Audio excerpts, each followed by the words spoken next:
Olá pessoal, tudo bem? Professor Marlon Oliveira. Desejo que todos estejam bem e estejam se cuidando para que logo a gente possa se reencontrar em sala de aula. Esta aula é endereçada aos meus alunos da Escola Municipal Aécio Barros de Oliveira, no município de Jaqueira.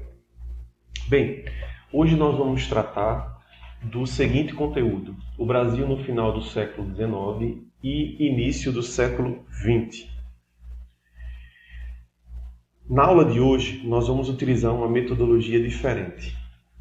Diferentemente da primeira aula, em que vocês interagiram comigo por meio de uma live, podendo observar a minha explicação daquele mapa conceitual sobre a Primeira Guerra, hoje nós não vamos ver o professor, mas vamos escutá-lo a partir da análise dessas telas que vão aparecer aqui, em nosso vídeo. Então, por gentileza, preste bem atenção e acompanhe as nossas explicações.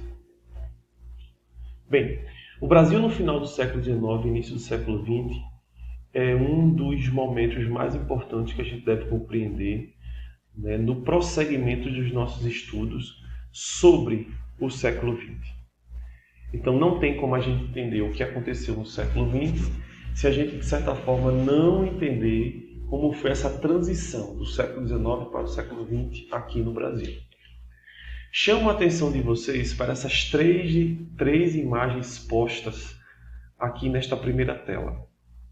Vamos começar a análise dessas imagens a partir da tela do meio, que é um anúncio de um jornal da época, bem como também é uma fonte histórica.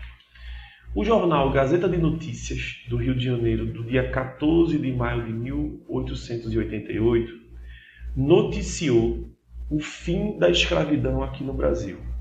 Observem que eu vou circular aqui agora a manchete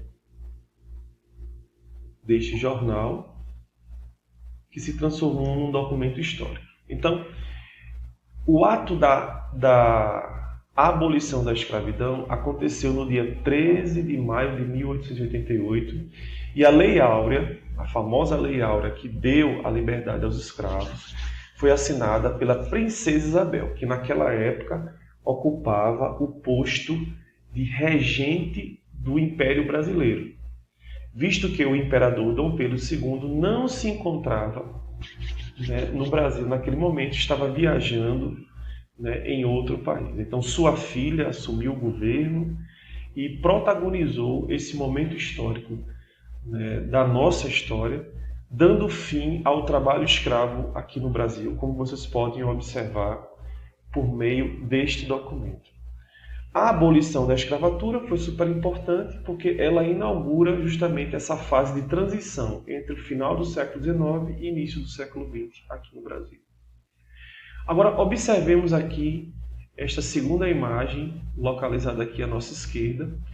É uma imagem que representa o acontecimento, o fato histórico da Proclamação da República. A Proclamação da República aconteceu um ano depois, em 1889, tá certo?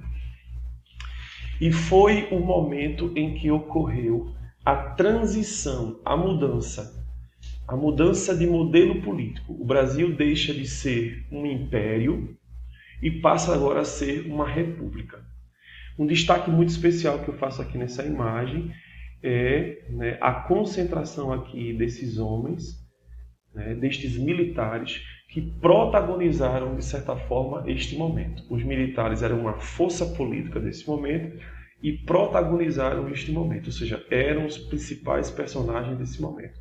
Um destaque mais especial ainda para o Marechal Deodoro, que foi o militar que proclamou a chegada da República.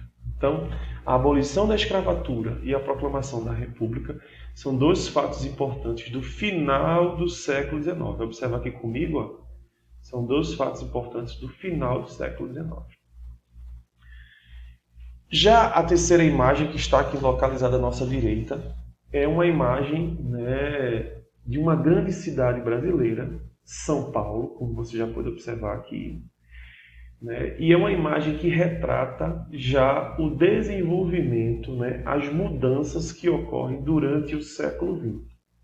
Então, São Paulo tornou-se a cidade mais importante do Brasil durante o século XX, né? Tornou-se uma cidade muito grande, uma cidade desenvolvida e um estado industrializado. Então, da passagem do século XIX para o início do século XX, esses fatos históricos vão marcar o contexto da história brasileira e vão fazer com que o Brasil comece a respirar novos ares, comece a se enquadrar e a ocorrer mudanças importantes que vão condicionar, né, todo o processo histórico, ou seja, tudo aquilo que acontece durante as primeiras décadas do século XX. Então, esses são os detalhes importantes que você não pode esquecer em relação a esta primeira tela.